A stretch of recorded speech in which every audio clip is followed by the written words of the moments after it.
I'm your host, Sharada Devi, of the Born to Be Free podcast that serves as a bridge between the ancient and the new era, a confluence of opposites where all is seen as sacred and every experience is meant to catapult you into your supreme destiny.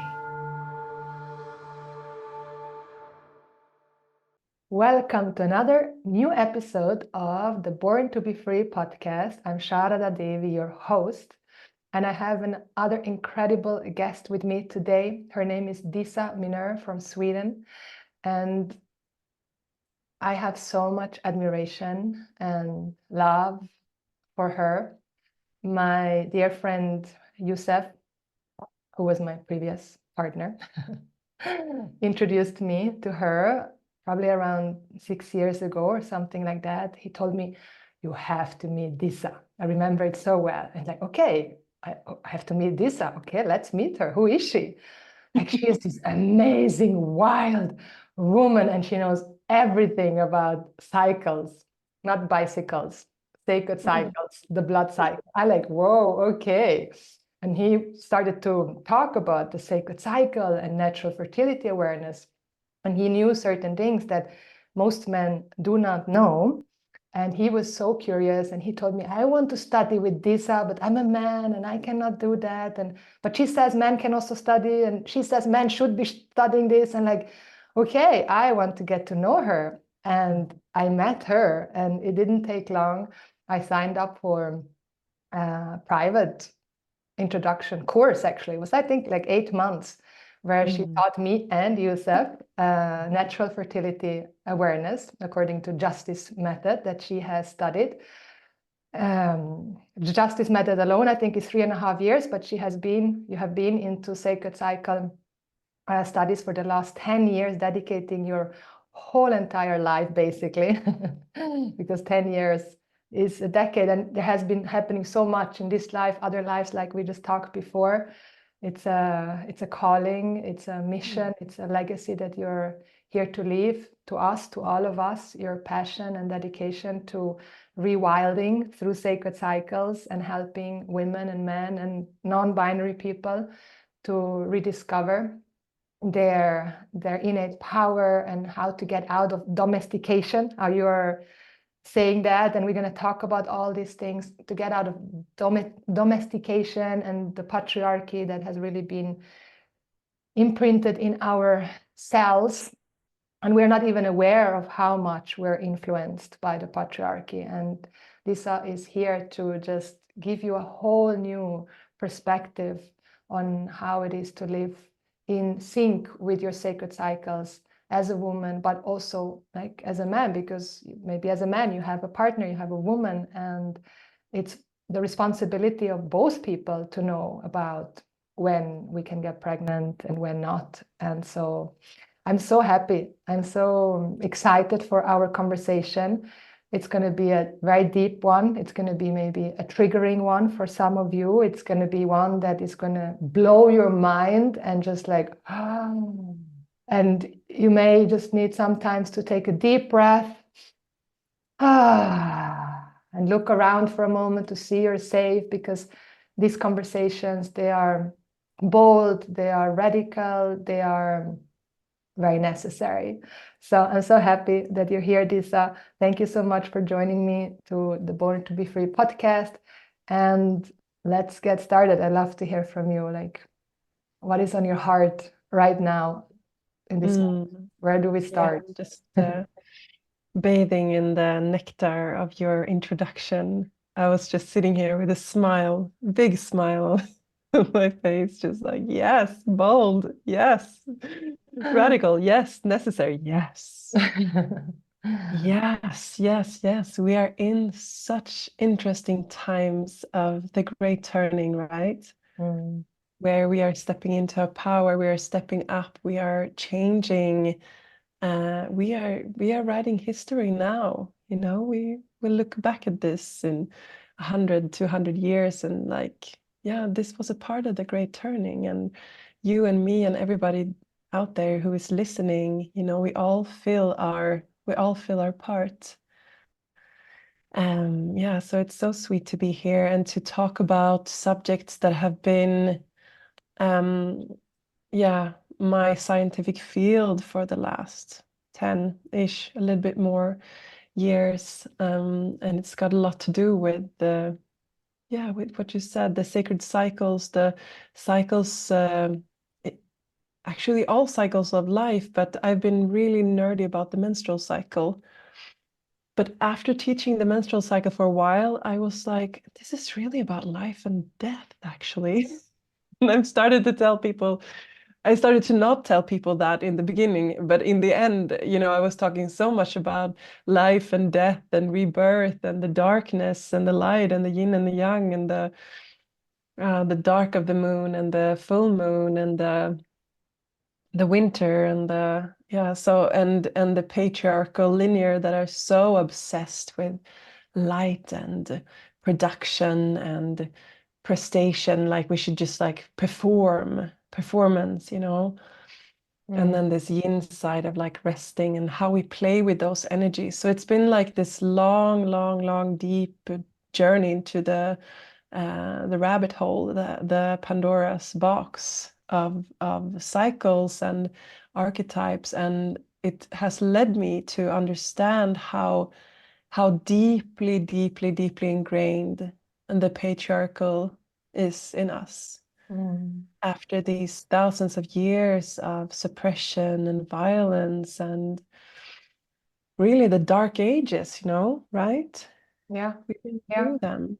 Yeah. And they're still here, but we are somehow, at least in some ways, in some parts, coming out on the other side. And what I've been kind of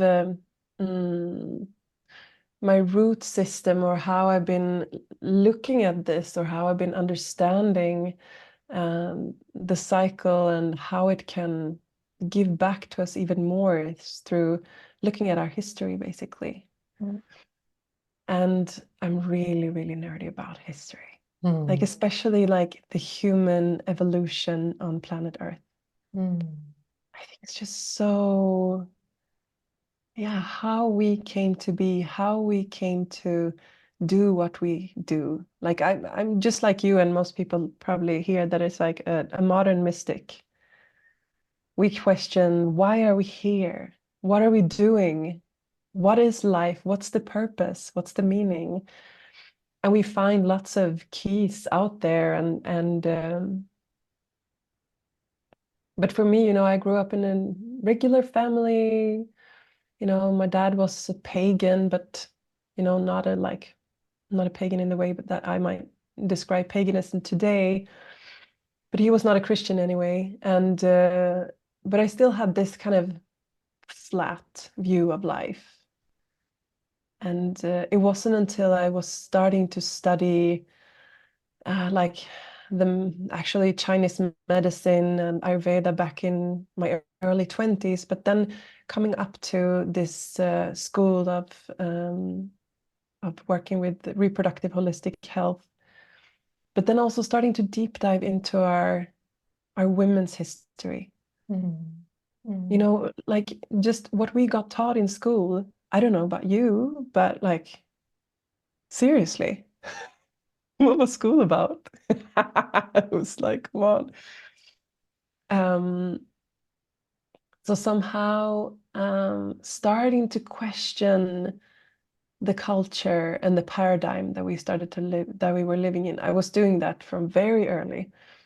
Traveling before I was 20 and basically all of my 20s to all around the world to find tribal people, mystical people, shamans, medicine men and women, everything, just sitting with them and sitting in ashrams in India, and all of it, just searching, wondering, what is it? What is all of this?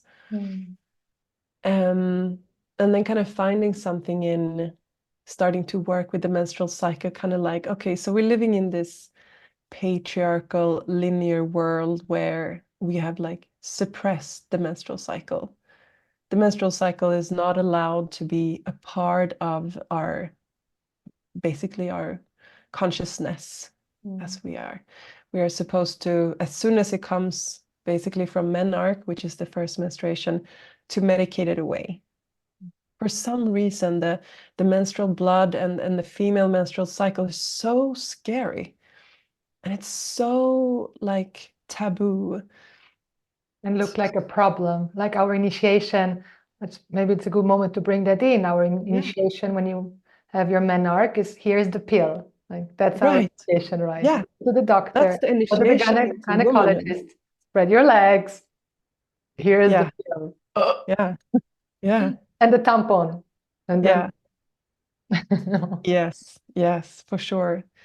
Mm. And this is what I studied in the Justice Health Works for Women. It's called Justice International today, actually. Mm. A school in Canada, started by women who wanted to teach fertility awareness, help women to find hormonal health. And this is actually about empowerment and rewilding. That's where the rewilding comes in, because why is being in sync with your cycle and your body rewilding? Because it's the opposite of domestication, what you said in the beginning. When like you said, you just open the mouth, here you go, you take the bill, and then you take the dick, and then you take the tampon and you stop the flow here, and we're just getting fed this, all of our holes.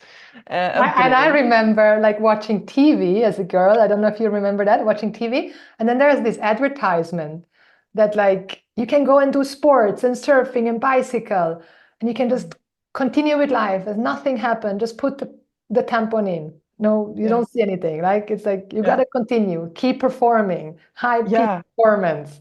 Yes. Like Yes. Never stop. And never where has it stop taken? ever. Yeah, where is it taken women today? If we look around, like where are women today? They're quite exhausted, aren't they? Totally. Burned out. Quite burned out. Yeah. Hormonal balance completely out of Yeah. balance. Where is like there is nowhere I look where there's not like infertility, hormonal imbalances, menstrual cramps, PCOS, endometriosis. It's like the menorrhagia, like it just doesn't stop. Migraines.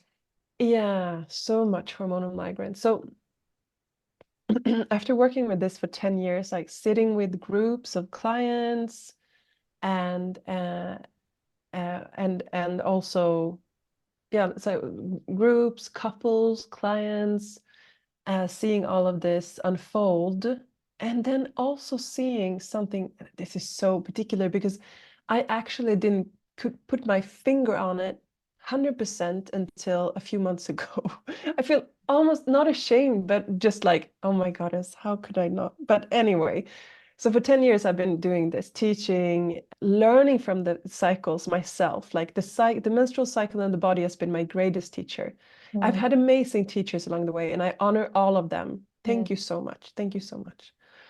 But the main teacher has been like the cycles of its earth and the universe and my body and the menstrual cycle.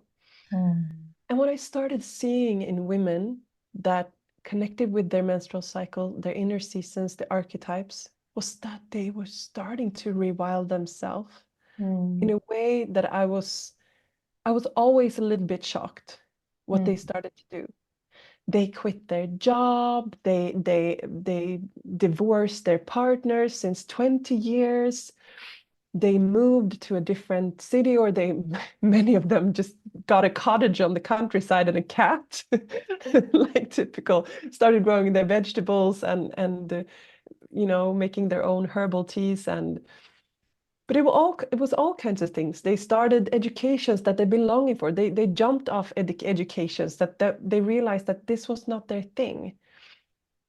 So I want to take back rewilding from, I'm also a bushcrafter. I've been sitting in the forest in my deer skins, buckskins, making bow drill fires, freezing my ass off in 25 below up in the north, walking with the only moccasins through up in the north, and all of it. That's I've from tried it, Sweden. and I mentioned that at the beginning when she's a Swedish yeah, this is being like goddess.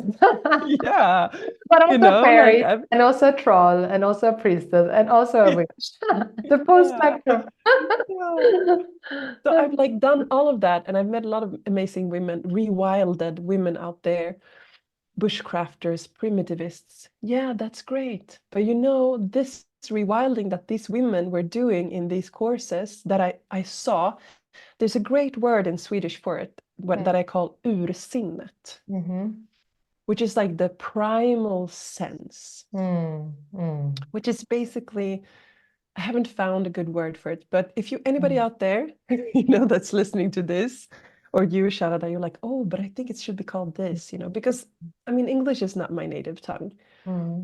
But ursinnet, suddenly, when I started talking about it, everybody understood what I was talking about. They were like, oh, right. And ursinnet, so I will call it that. You'll have to live with it. I think like in German, we have a word called Urkraft. But Kraft is more like the force, no, but the it could inner. be this. I think it's the same, the Urkraft. And it's very, the Ur is the ancient, it's the primal, the depth. Yes, it's the innate source, Ur, Yes. Yeah, so it's like this power or this sense or this force is what after these 10 years, after a decade of doing this, I was like, oh, shit, that's what it is. They suddenly get access to this wild part, this urkraft, this ursinne in themselves, and they start to act from that compass instead of the learned patriarchal linear. And how we gain access to this is very, of course, personal for each person. How you will find this power, this sense. But for me, what I saw in these women was that it was such a transformative. Often we walked together for about a year or 8 or 9 months, like you say. And they had time to process and realize and deep dive and actually change their lives, living in a more cyclic, more a sense that made a way that made more sense to them as cyclical beings. Yeah. So I was just like amazed to finally put my finger on what this was somehow. And this ursinne, that was what made me realize that this is what we need. We need to rewild ourselves. We need to reconnect with our roots, with our cyclic sense or sacred cycles, because they take us to that place of wholeness, of feeling like not feeling alienated, feeling at home, feeling at ease, feeling in a flow. Yeah, so that's what I'm like here to preach and teach and take back into the world. But what I also wanted to say was that like a big root to this, like during all of these years, I was like, yeah, but it cannot just be this. It cannot just be what we see here or what our history teacher told us.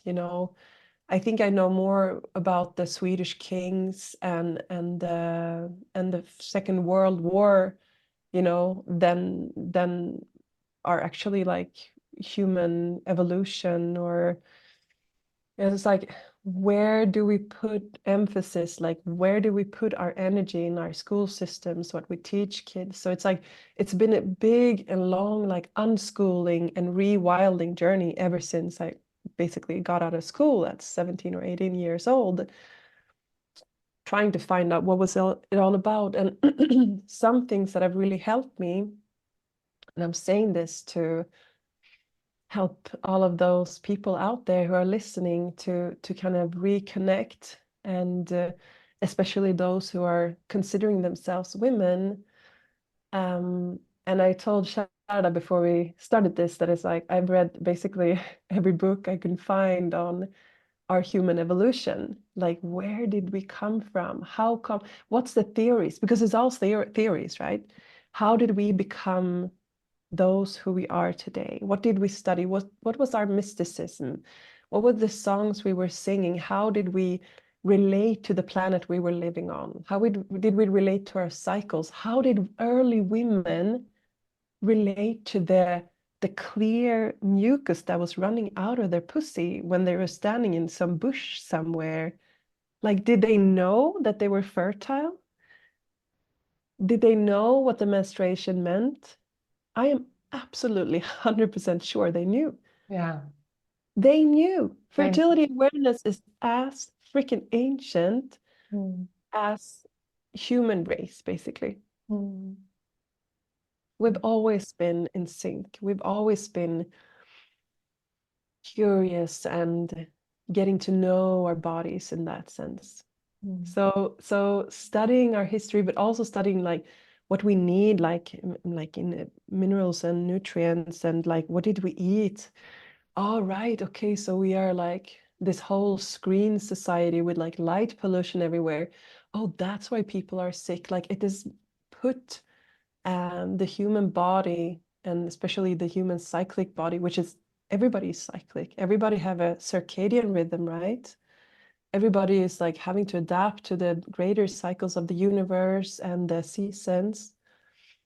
So it's all there, but in the patriarchal linear, we're all the time trying to like avoid it. We're trying to just like make some kind of evenness, which is kind of boring somehow. I don't know. Like, why are we doing that? Yeah, for productivity, like we're putting the lights on, we're working a little bit more, we're letting the screens be there, you know. But this like leap back into history, like took me back to the work of like Maria Gimbutas. Do you know? I love Yeah. Maria Gimbutas. Yeah. Yes, Maria Radical woman. Gimbutas. And she was one of the first women in Harvard teaching Yes. about the matriarchal societies, and she was the one that excavated all the figurines and these Yes. voluptuous goddesses, and actually deciphered the whole language. Yes. Yes. Yeah. Yeah, so the work of Maria Gimbutas was so ridiculed. She was absolutely ridiculed for so many years. And not until now, when she's been dead for quite a while, they're giving her resurrection. They're giving her like truth bombs. Yeah. So I had to like really go back and dig in our history and thank Goddess for those women like Maria Gimbutas and Marianne Eisler, you know, the chalice and the sword, like women viewing our history from another lens than the patriarchal lens. Because we've, for the last, at least our first 20 years of our lives, if we're not super lucky, we'll be indoctrinated in this very linear patriarchal sense, and with these lenses on that are just like not serving our cyclic ursinne in any way. We're learning to be obedient, sit still, just learn whatever we're taught to be learned. Don't listen to your needs. Don't listen to your lusts. And coming out of this, yeah, but we're getting there. But it's like so studying that part of history made me realize that there is just like so much more. It almost agitated me for a few years because I was like, but the whole world needs to study this. The whole world needs to know. You know, when you're passionate about something, you just want everybody to know. Yeah, you know, that's what you're living, Sharada. You know, I know that, you know, so that's why we're here, you know. It's just like this. Yeah, and then like fast forwarding, we're coming into the agricultural era, and like the distinction between the sexes are getting more and more like discerned, and we're just like slowly but surely the patriarchy is like getting more and more settled. I mean, like we're not going to go into any detail here, but a few years ago I got in contact with the work of John Lam Lash and the book Not in His Image, where he's speaking about around 500 years before Christ and up until about 100 years after Christ, there's this strong movement in the Middle East where the patriarchy is really like getting a grip on society more and more. And the final kind of hit for the old mystical schools that was around ancient Egypt and Alexandria with the Gnostics, and you know, the scientists that were mystics. That's the difference with today, you know. The scientists are not mystics. But back then they were. So like the knowledge that was like the universal knowledge was also in spirit. It was spiritualized. It was like so there somewhere, and I got reminded of this because I was reading a book about the stars to my daughter yesterday, and they were talking about in ancient Egypt about Hypatia. And Hypatia was one of the most like revered, and that she was like so honored as a woman, a mathematician, or scientific in science in mathematics and astrology, and she was a woman. She was a very, very highly like ranked woman, and they killed her. Like they killed her very violently, you know, in public. You know, there was like the killing of Hypatia was like basically the start of this really dark patriarchal era, from what I see.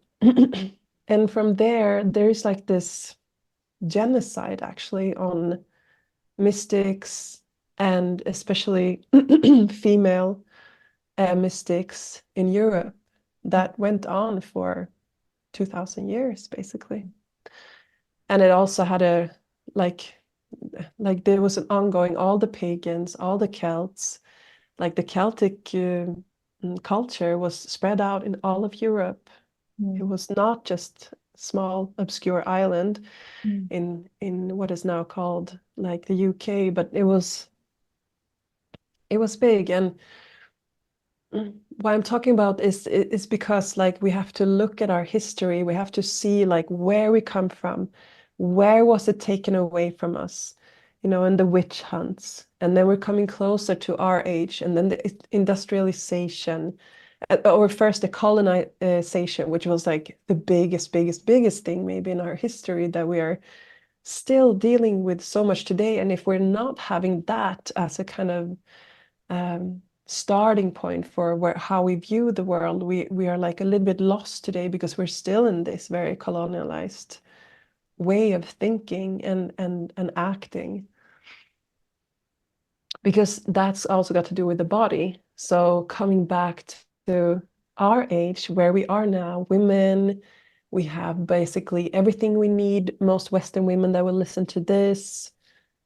But like, what price are we paying for this kind of being comfortable, being able to just take the pill or take this medicine, or operate here, or make the boobs look like this or the lips look like that? It's like, where are we coming from? Where is our heritage? And I'm just like asking everyone that's listening to this, like, where are your roots? Where do you come from? What is your heritage?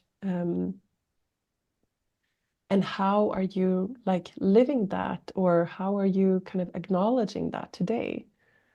Because what this kind of leap back into history through 100 different types of books, where I've been like making the puzzle pieces for myself, what I found out was that the latest 2500 years have influenced us so much where we are today, that we have forgotten the history before that. Right? You know, we're not studying Maria Gimbuta's work in school. You know, and the modern mystics like Hilma af Klint, she was kind of just rediscovered. I'm also thinking about the Gospels of Mary Magdalene. They have been like deep studies for me, like, and they were hidden away for 2000 years. Because that's why I'm talking about these times as very interesting, because we're coming back to a time where these holy scriptures about our actual roots and our actual heritage is like resurfacing. And we have access to it, and we have a choice. we have a choice to live in the paradigm that kind of we choose. So even though your boss says that you need to work 9 to 5, or even though your partner thinks that you should do this or that, or everybody else, like your neighbors, think that you should blah, blah, blah, wear a bra when you're in your garden, you don't have to give a shit. Like, you can own your heritage of being, like, what's the heritage? The heritage was that we are queens, we are goddesses, we are images of the goddess. We like, our bodies are sacred, they're divine, they're amazing. Your womb is just like, oh, it's just like this sacred cave, and your yoni is like a sacred portal. And the more we look into it, the more I looked into this, starting to realize my real heritage, not my colonialist bullshit brothers that did all of that, it was so empowering for me. Mm. And it made even more sense to live in this age of the cyclic body that I was given when I came to this earth, and to worship it and to honor it daily as a temple, and as a way of finding some kind of enlightenment, or to ascend in this life, not without a body, but through the body, through the very earthy, fleshy, bloody, mucusy, egg white, pussy juices. Like, can that be my turning towards the sacred and the divine? Yeah. Mm. Mm. Mm. Mm. Yeah, what a beautiful and very deep, elaborate journey you just took us on to understand where we come from and what we have learned that hasn't served us in the way that it's supposed to serve us. And then from another standpoint, it has served us. Like, we kind of have to go through this ignorance and portal of darkness to then see that there we don't find the truth, and we don't find empowerment and liberation. And through that we can find the light and the truth and the wholeness of our being. And you put it so beautifully and eloquently. I'm sure our community, there's a lot happening in your heart right now, and maybe some like ancient tears. I sometimes, when I go into this rabbit hole, I can feel like there's like this water here behind. I don't know, like this waterfall, and then it starts to like move, and then there's a dam, and then it starts to build up and build up, and then suddenly or promptly like, and then the water gates are open, and then the tears can come. And these tears, just like the juices, Yes, are all the juices. so important, right? These sacred tears of the feminine and of humanity. Like, we stopped crying, and that has dried out the lands, like seeing all these lands that were so fertile once upon a time, and suddenly you don't see one lotus in Egypt. I was recently in Egypt, and like, it was the land of lotuses, and now you don't see one lotus. I haven't seen one lotus in whole Egypt, and the lotus is everywhere in the temples. Like, that drying out of the feminine, and not allowing to feel and to move and to cry. And so, like, if you feel tears coming, like, let them come, and just invite those sacred tears. I call them the Ganga. Ganga is the goddess of the waters in the Vedic tradition. The Oshun tears, or Yemanja tears, let her come and break that dam, and cry those tears that need to be cried, so that we can again abide in that ocean of love that we are, and through the tears and the sacred waters, we will, like the earth will blossom again. Isn't what how I'd love to hear if you want to share a little bit about your own maybe personal, like what was like one, maybe you have like one example or one story that like people we love to hear, like the story. How did it, like you shared in a very beautiful broad way, and then maybe what was exactly like, because I know your story, so I want to like share that maybe if you feel like it with our listeners in the community, because like often there is a trigger, like there could be there could be cervical dysplasia or infertility. Like there's this one thing that suddenly can seem to be that curse of life, but then it can turn out to be that sacred, most profound blessing, which then will lead you down that rabbit hole to discover everything that you just shared right now. And often there's this one or two things that really lead us there.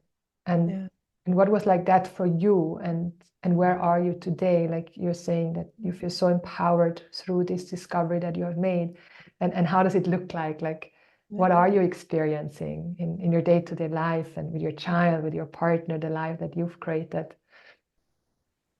Yeah, that's also a beautiful way to look at it, because I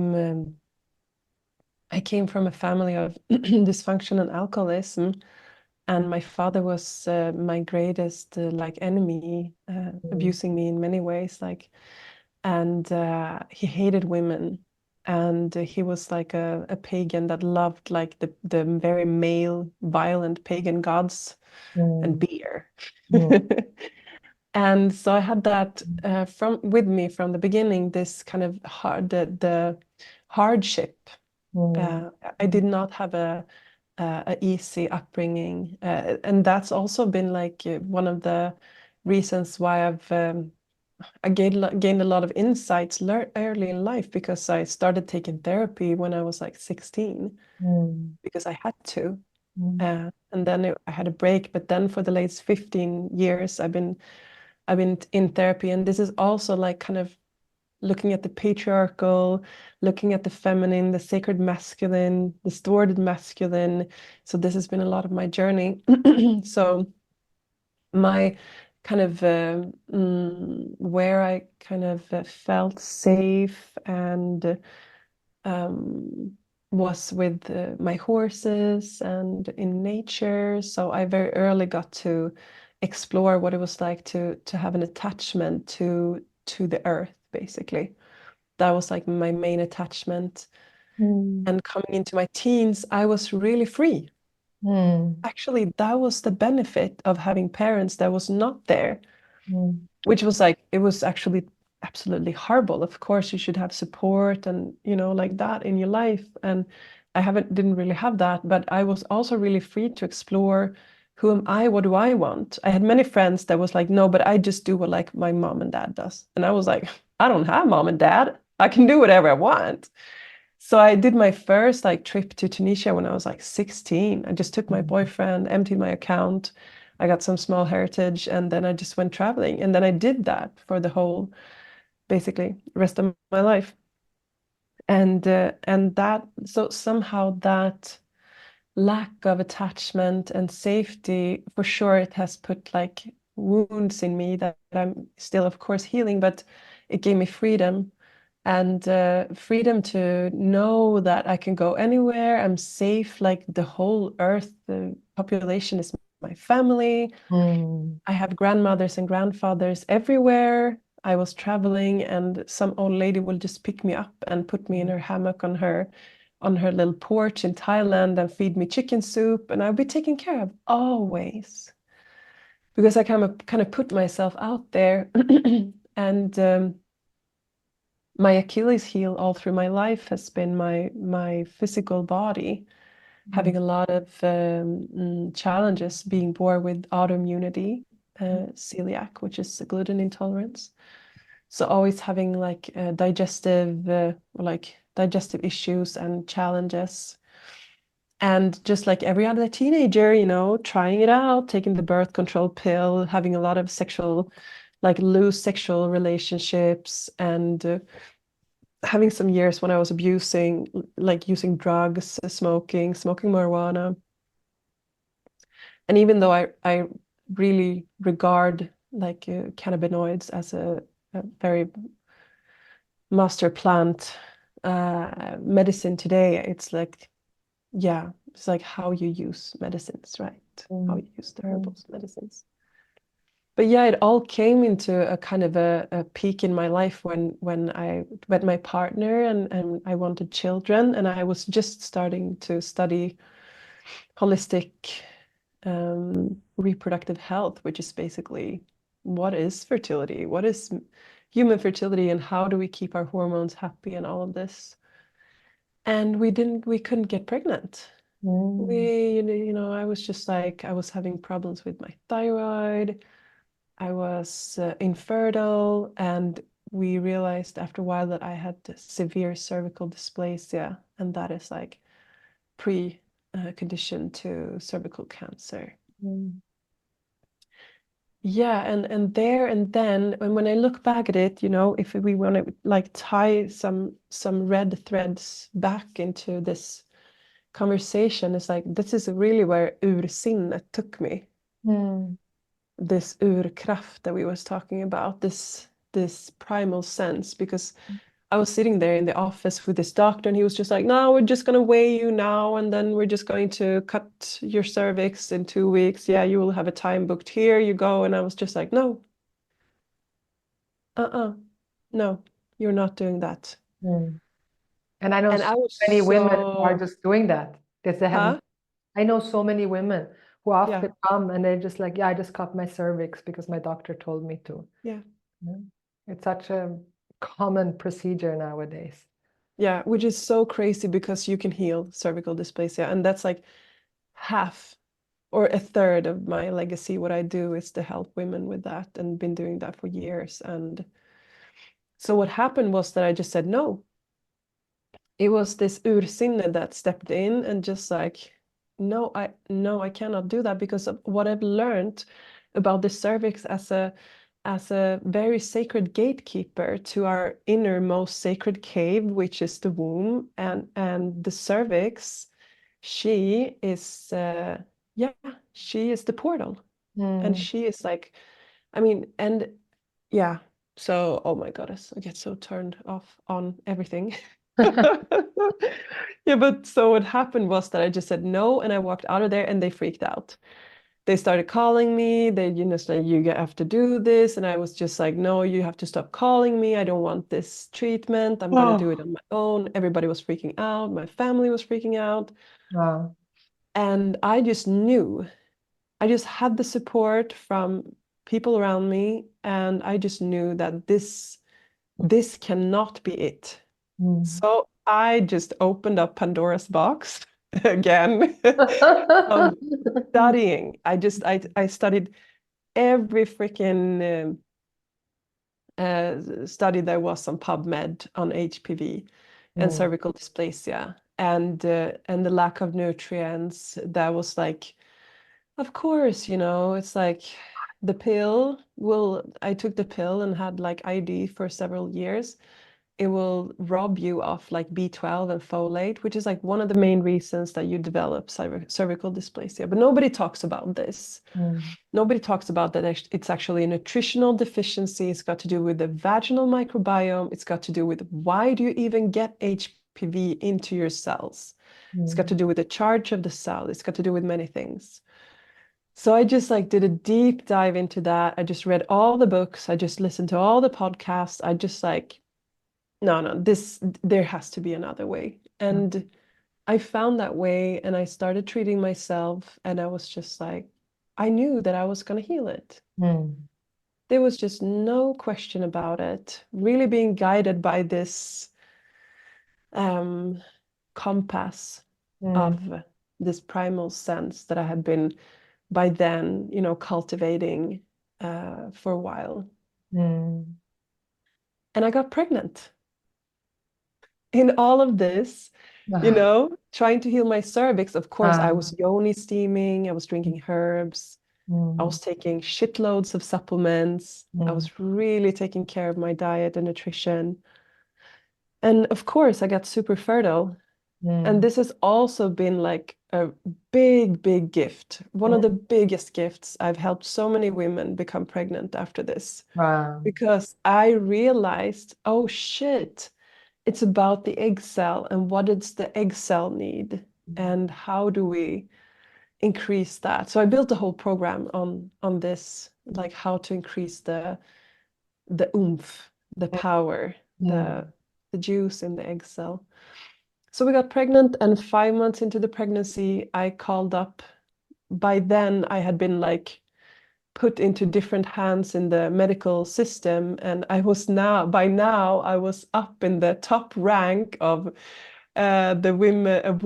female scientist on Karolinska Institutet in Stockholm that does science on HPV and cervical dysplasia on women. Wow. Which is really cool that I got to meet her. Yeah. Because I got into her office and, I just pinned her down and I said that we're going to do this my way, okay? It's my way or the highway. I'm not going to get into this chair if we are not agreeing on these things first. Wow. And she was absolutely blown away. She was like, what? Here you are, like just walking in here with my big fat 5-month belly, because I was 5 months pregnant by then.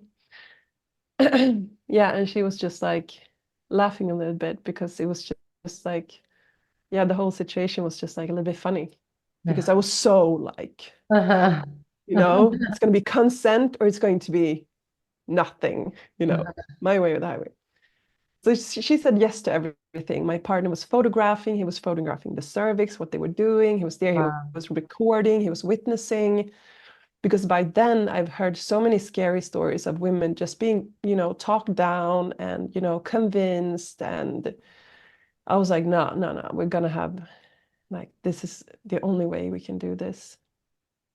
And she couldn't see any cervical changes. And she was actually quite shocked because she was looking into my journal on like the system and like, yeah, but here's like 7 months back.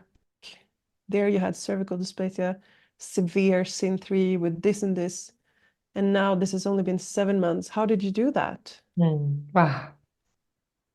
And I got to tell her, it was so easy. I got to sit there for 20 minutes and just tell her, this is what I did and this is what I found. Here's the science that's backing this, Let's change this. Like, let's stop cutting the most precious parts. It's not what we're here for. There are other ways.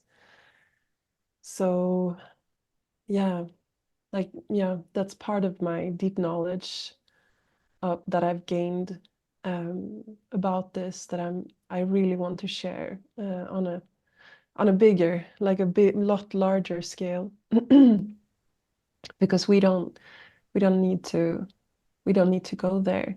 We can heal, and it's a very beautiful journey doing that. You are working with this so much, Sharada, like the embodiment and the relationship to our sacred sexuality and the trauma, that is stored in the muscles, and the cervix is like a very strong muscle. So it's like there's a lot of stuff stored there. So when we start to massage it, when we start to open up there and connect with it, it's a lot of emotions, it's a lot of stuff. And isn't it incredible how that which really takes us to our knees and which can seem suddenly the end of you, and it becomes the beginning. Like now, through you going through this journey of healing your cervix, now this is your medicine. Like this is so much part of what you are gifting now to the world. And like you said, half or a third of your legacy is this passing this on. And like we all come with these karmic imprints. And karma, for those that don't know, it's a Sanskrit word and it comes from the dhatu, from the root kr, to do. And so karma is an action that has been repeated, and something that we do, we imprint, and it becomes a karma. It becomes something that is an imprint now, and we get to exhaust that in the form of painful or pleasurable situations based on the karma, the action we did. And so we all have certain karma to resolve, or a lot of karma to resolve in every life. And that is the story that we all get to live. And then we have this, like you mentioned before, we have a free will, we have a choice, we can choose to now change our story. We can either continue the storyline the way our forefathers and ancestors, and with all respect to them, without them we wouldn't be here.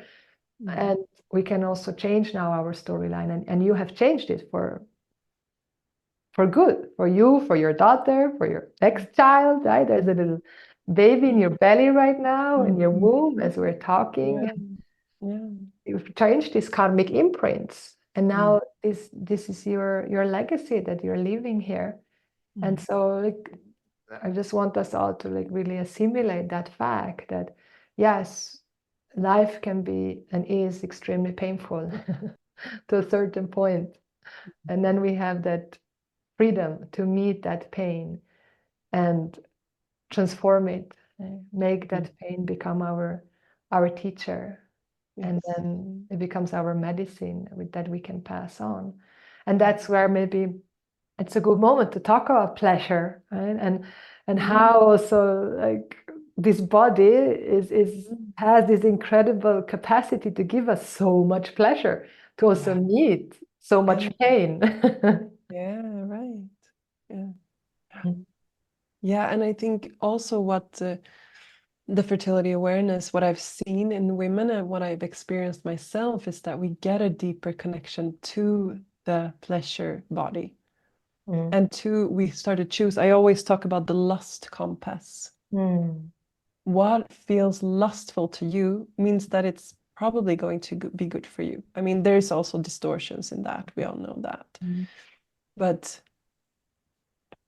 stop going for the domesticated, I should do that because someone else thinks that. Start going for that, no, but you know, I'm going to jump on the diamond program because that feels fucking great in my womb, in my yoni, and it has felt amazing since then. And it's just By the way, for who don't know what the diamond program is, that's my mistress mastermind, intimate, high-level group mentorship program that Disa joined and is in right now. Last minute.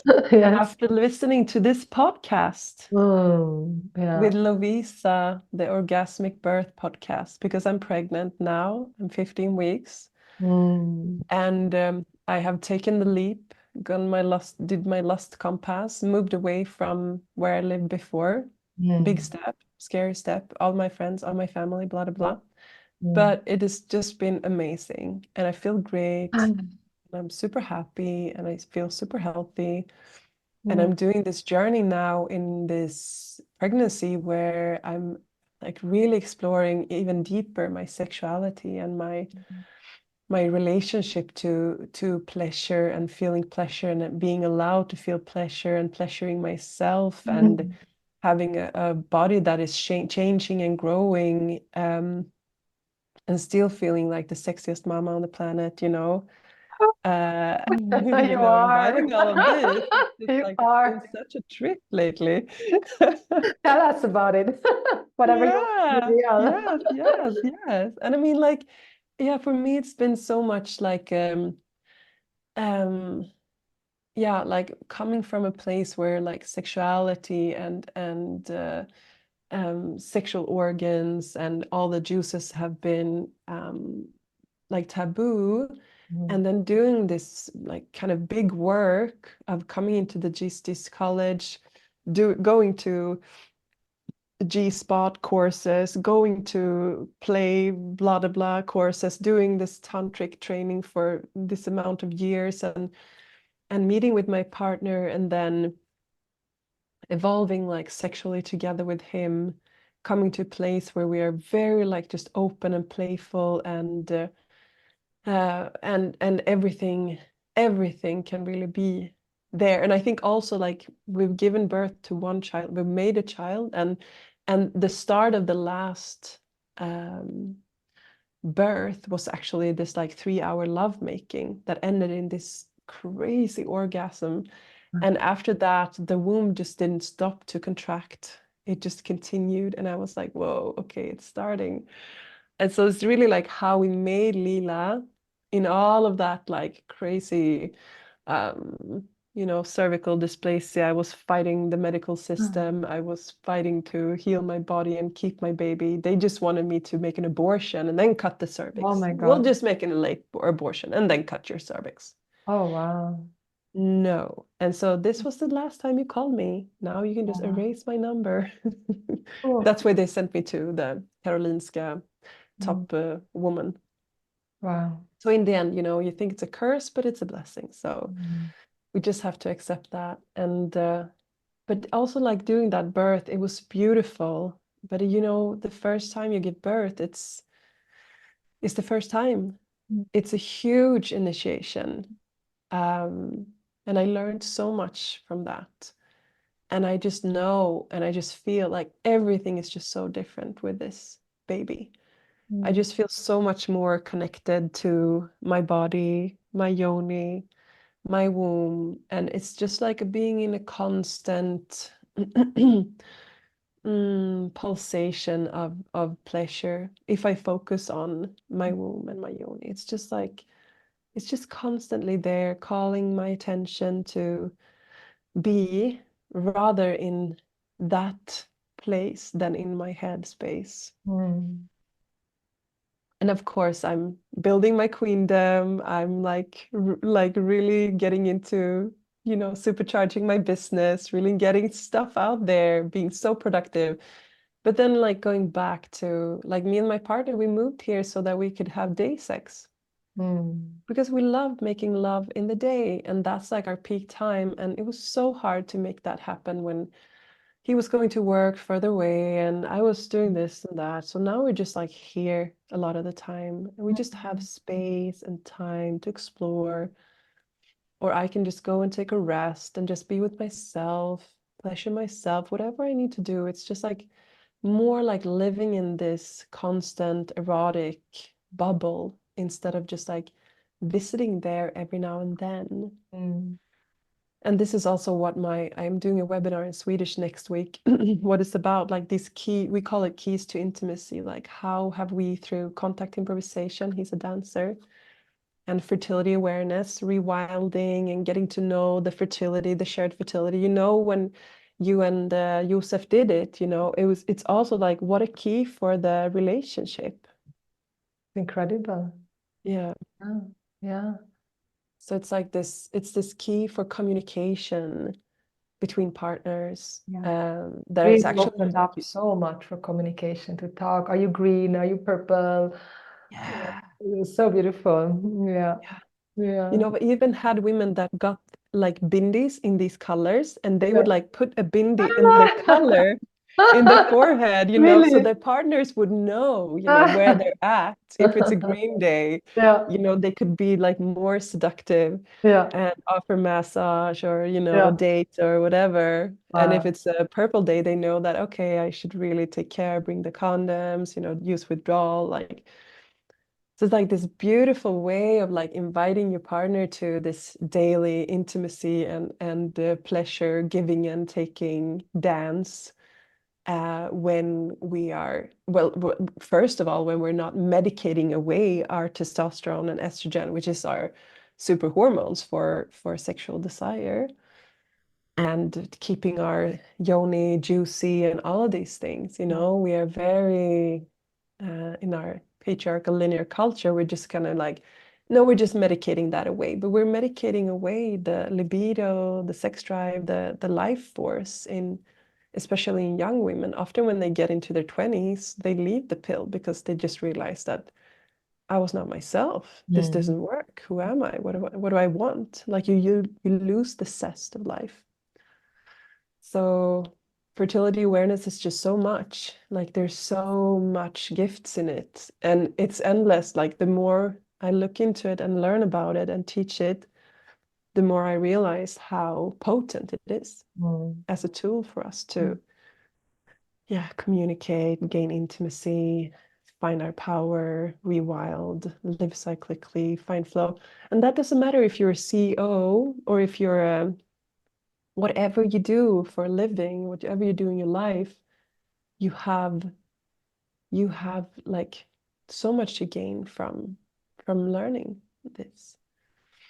Yeah, one of the things that I really loved the most was, I mean, so many aspects, but one of them was really the daily checking, or is the daily checking of the mucus, and really getting to know my mucus and touch it and smell it and taste it, and just like getting so intimate with the juices and getting to know. That was so wonderful. I mean, it is like I still do it, and that's so much part of that rewilding. And the same with the blood, just like get into the blood and make art out of it, and using it as a facial mask, and it's so enriching.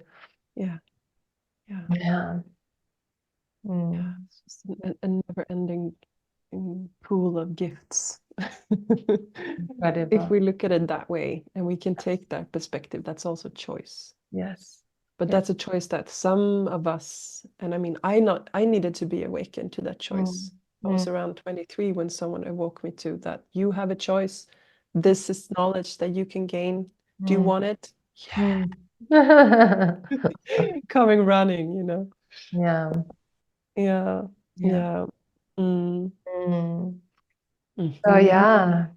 it's like with your partner and the sacred intimacy, and now even more, right? As that's part of your intention also to prepare for an orgasmic birth, and dive into the sacred play of Shiva Shakti, and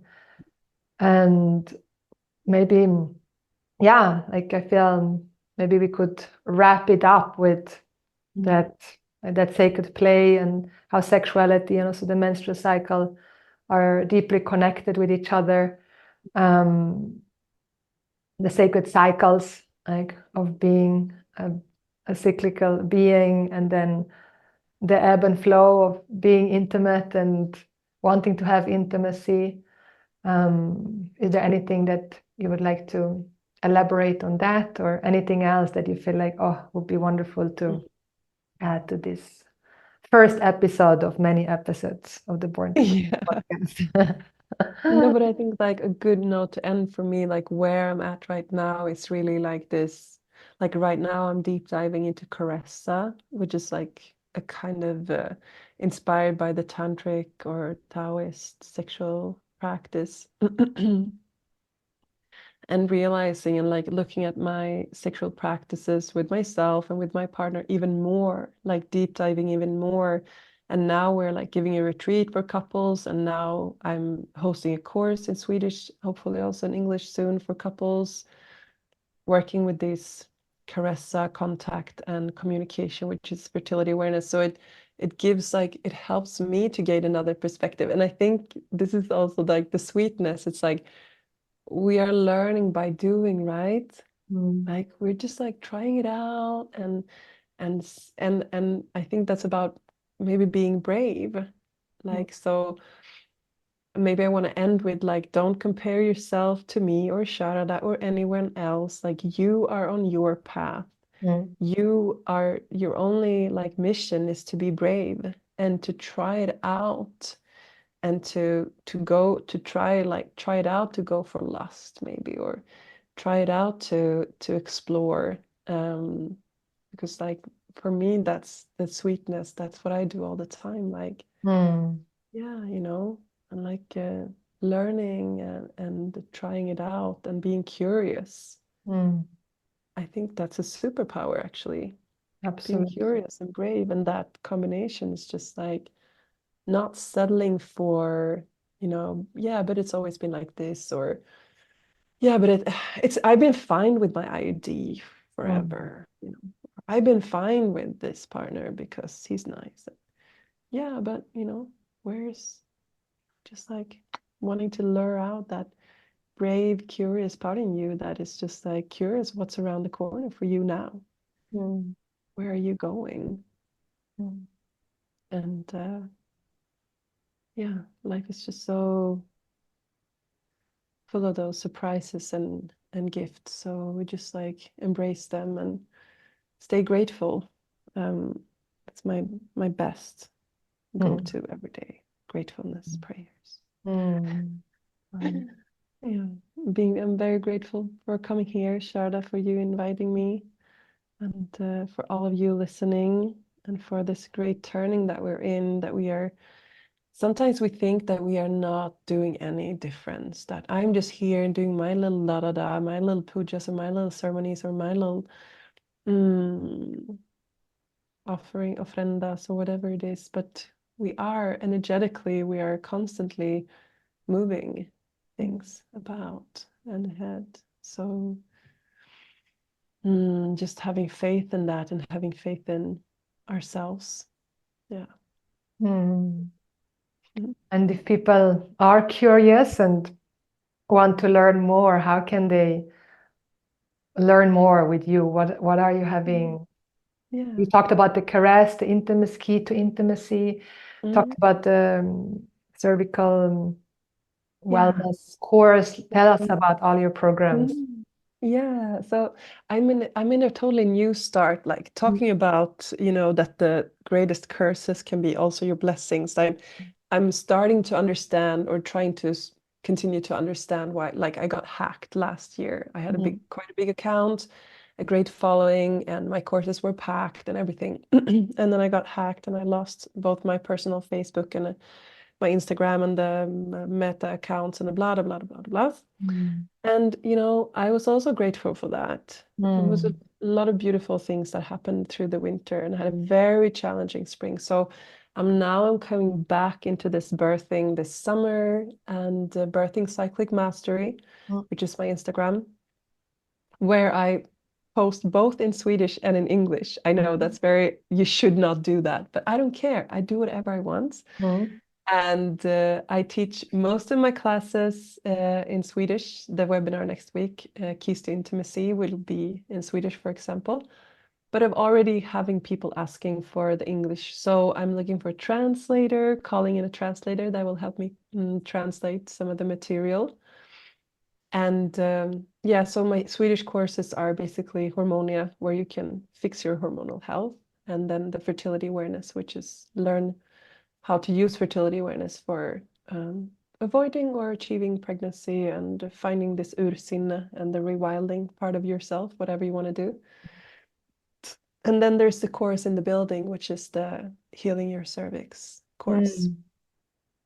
So those are basically the three courses that I'm working with, two of them actively.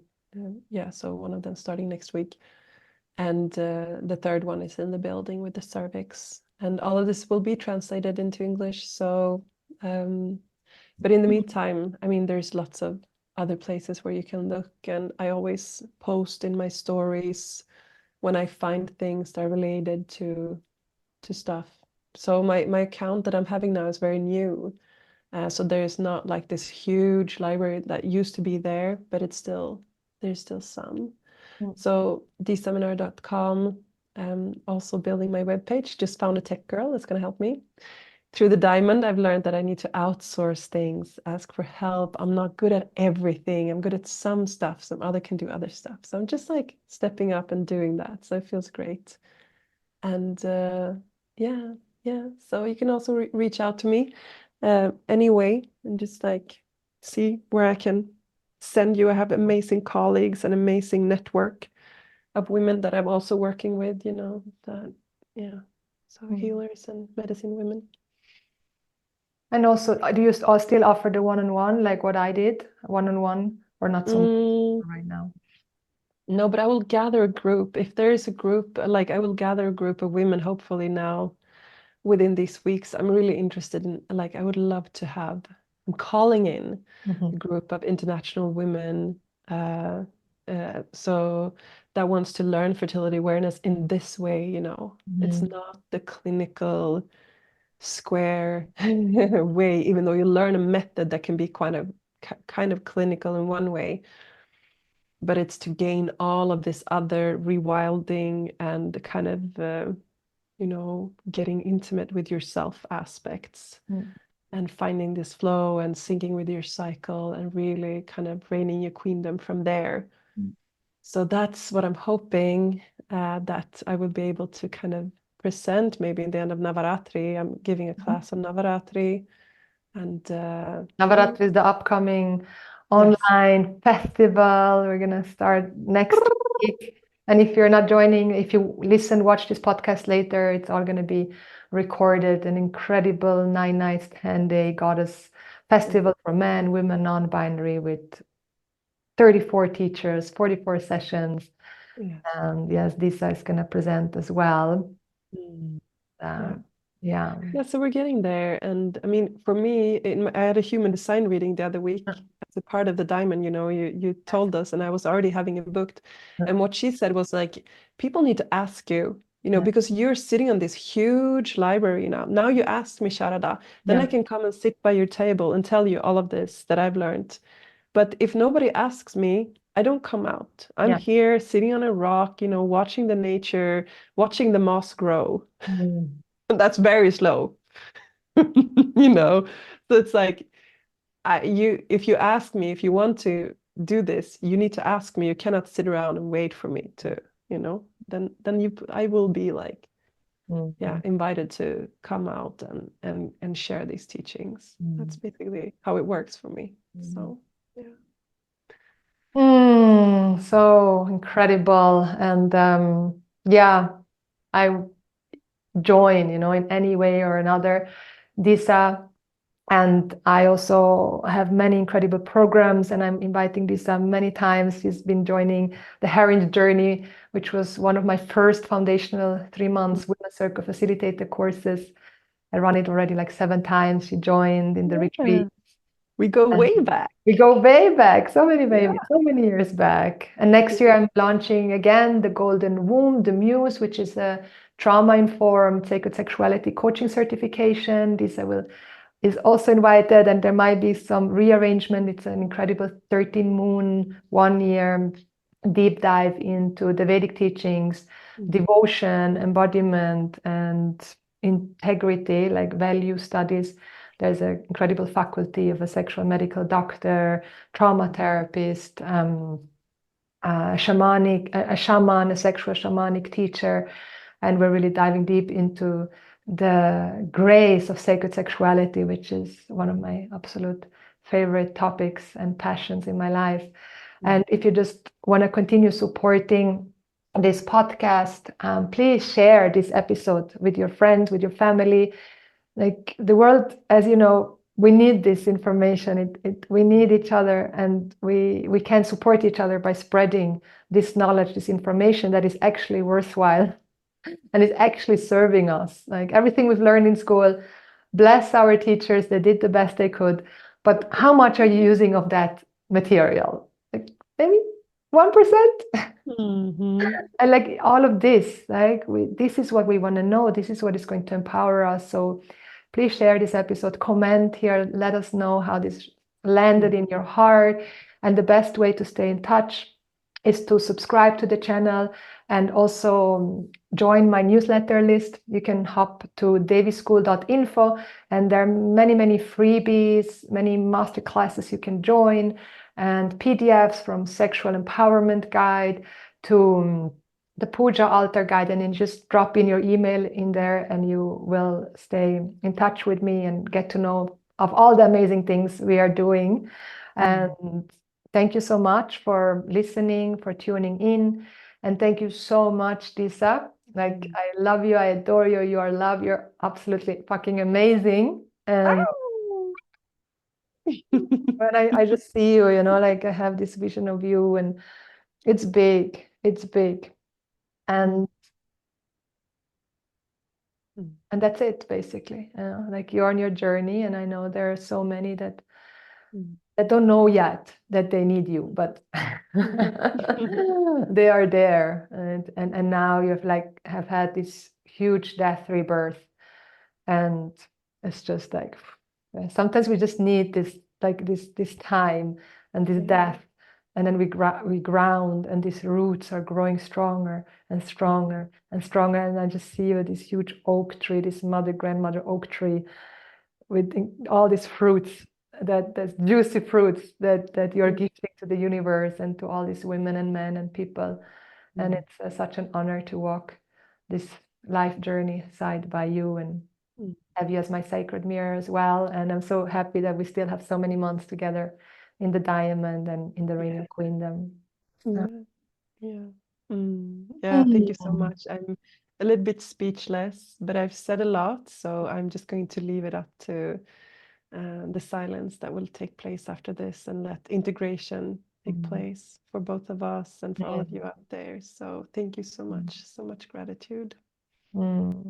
Thank you, deep gratitude. Thank you all. Love you as you are loved, and see you next time. From my heart to yours, deepest gratitude for your presence. May you follow your wildest dreams, live your highest purpose, and expand into the infinite, because that's what you are.